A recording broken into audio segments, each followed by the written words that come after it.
रसूल किचन में आज हम बनाएंगे बचपन की यादों वाले मीठे और एकदम फूले फूले जालीदार गुलगुले। अक्सर लोगों की शिकायत होती है कि गुलगुले ठंडे होने के बाद सख्त हो जाते हैं, लेकिन आज मैं बताऊंगी वो सीक्रेट तरीका जिससे आपके गुलगुले रुई जैसे सॉफ्ट और जालीदार बनकर तैयार होंगे, वो भी बिना किसी सोडे के। तो चलिए देख लेते हैं मैंने जालीदार गुलगुलों को किस तरीके से बनाया है। उसके लिए सबसे पहले मैं जैगरी सिरप बनाकर तैयार करूंगी, तो उसके लिए आधा कप ले लिया है मैंने गुड़। मीठा आप अपने टेस्ट के अकॉर्डिंग कम या ज्यादा कर सकते हो। ये ऐड कर दूंगी मैं पैन में। इसी के साथ ही आधा कप में पानी ऐड करूंगी। मीडियम फ्लेम पे गुड़ को मेल्ट होने तक चाशनी पका लें। एक तार या दो तार की चाशनी हमें बिल्कुल नहीं पकानी है, बस गुड़ को मेल्ट ही करना है। तीज का त्योहार हो, कोई मीठा ना बने ऐसा तो हो ही नहीं सकता, इसलिए आज मैं आपके लिए बहुत ही खास ये मीठे की रेसिपी लेकर आई हूँ। आपको खाकर मजा आ जाएगा और पुराने दिनों की आपको याद आ जाएगी।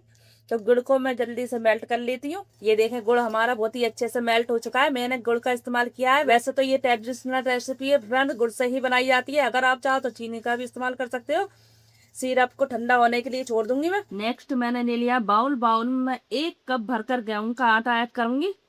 नेक्स्ट मैं इसमें 2 टेबल स्पून सूजी ऐड करूंगी, जिससे कि गुलगुले हमारे बाहर से क्रिस्प और अंदर से सॉफ्ट बनके तैयार होगा। इसी के साथ ही फ्लेवर के लिए 1 टीस्पून लिए मैंने सौंफ, हाथों से इस तरीके से क्रश करके ऐड कर दें। और सौंफ आपको जरूर ऐड करनी है, इससे बहुत अच्छा फ्लेवर आता है। 1 टेबल स्पून भर के दिया है मैंने सूखा वाला नारियल, ये ऐड कर दूंगी। अगर आपके पास सूखा हुआ नारियल हो तो उसको भी कद्दूकस कर ऐड कर सकते हो। 1 पिंच में इसमें ऐड करूंगी नमक। किसी भी मीठे में 1 चुटकी नमक ऐड करने से उसका मजा दुगना तिगना बढ़ जाता है।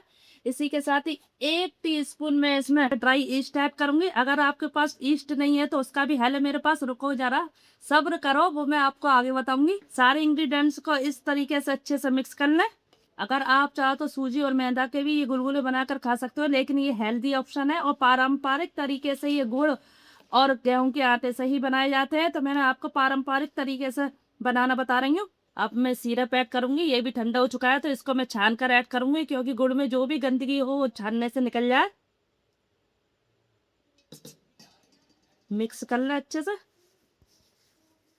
2 से 3 मिनट तक आटे को बहुत ही अच्छे से फेंटना है। जितने अच्छे से आप फेंटोगे गुलगुला आपका उतना ही फ्लफी और फूला फूला बन के तैयार होगा। इस तरीके से फेंट लें। ये देखें 2 से 3 मिनट तक आटे को मैंने बहुत ही अच्छे से फेंट लिया है। आटे को अब मैं आधे घंटे के लिए रेस्ट पे छोड़ दूंगी, जिससे कि ईस्ट अच्छे से एक्टिवेट हो जाए। ये देखें बैटर को रखा हुए मुझे आधा घंटा हो चुका है। मैं तो आपको दिखा दूं किस तरीके का बैटर चाहिए। ये देखें इस तरीके का बैटर हमें चाहिए। और मैंने इसमें एक्स्ट्रा कोई भी सादा पानी का इस्तेमाल बिल्कुल नहीं किया है घोल बनाने में। मैंने सिर्फ गुड़ के सिरप से ही बनाकर ये बैटर तैयार किया है। अगर आपको जरूरत हो तो सादा पानी का आप इस्तेमाल कर लें, लेकिन ये परफेक्ट कंसिस्टेंसी है। मुझे कोई भी सादे पानी का इस्तेमाल इसमें नहीं करना पड़ा।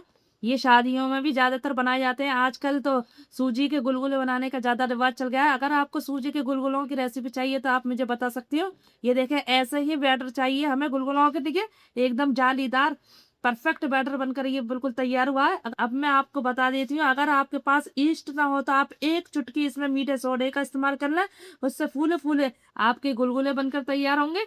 अब मैं इनको फ्राई करूंगी। गुलगुलों को फ्राई करने के लिए मैंने सरसों के ऑयल को गर्म करने के लिए रख दिया है। अगर आप चाहो तो देसी घी का भी इस्तेमाल कर सकते हो, बट ये सरसों के ऑयल में ही फ्राई होते हैं। इनसे ही इनकी चटक आती है, इससे ही फ्लेवर बढ़ता है इनका। तो मैं आपको यही सजेस्ट करूंगी कि आप सरसों के तेल का ही इस्तेमाल करें। चाहो तो रिफाइंड में भी इनको फ्राई कर सकते हो। तो ऑयल को मीडियम गर्म करना है, ज्यादा हाई गर्म नहीं करना है। ऑयल मेरा मीडियम गर्म हो चुका है। अब मैं इसमें गुलगुले ऐड करूंगी। तो आप बड़ा छोटा अपने हिसाब से गुलगुले ऐड कर सकते हो। और बैटर की कंसिस्टेंसी बहुत आपको सोच समझ कर रखनी है। अगर बैटर आपका पतला हो गया तो शेप गुलगुलों का बिल्कुल बिगड़ जाएगा। अगर गाढ़ा हो गया तो गुलगुला आपका ठोस हो जाएगा, इस बात का आप ध्यान रखें। और हाई फ्लेम पे हमें गुलगुलों को बिल्कुल फ्राई नहीं करना है।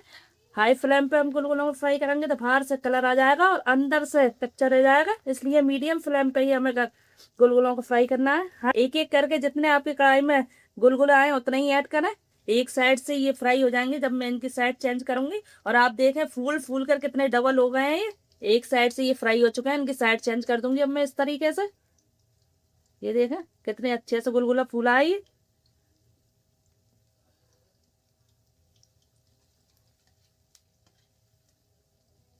सारे गुलगुले इसी तरीके से टर्न करने और दोनों साइड से अलटते पलटते हुए गोल्डन होने तक फ्राई करना। ये देखें फ्रेंड्स, गोल्डन होने तक मैंने गुलगुलों को अच्छे से फ्राई कर लिया है। जो गुलगुले अच्छे गोल्डन हो गए हैं मैं उनको निकाल लूंगी। और ये देखें कितने फूल फूल कर कितने अच्छे से ये डबल हो गए हैं और अंदर से ये सॉफ्ट और बाहर से क्रिस्प बन के तैयार हुआ है। ये देखें सारे गुलगुले फ्राई कर कर मैंने तैयार कर लिए। ये देखें फ्रेंड्स, बाहर से क्रिस्प और एकदम अंदर से सॉफ्ट ये गुलगुला बन के तैयार हुआ है। ये देखें कितना सॉफ्ट गुलगुला है, मैं आपको तोड़ के दिखाऊंगी। अंदर से एकदम जालीदार बन के तैयार हुआ है। ये देखिए गुलगुले पे कितने अच्छे से जाली बनकर आई है। अगर आपके गुलगुलों पे जाली बनकर आती है तो परफेक्ट गुलगुला बनकर तैयार हुआ है। मिलता है नेक्स्ट वीडियो में।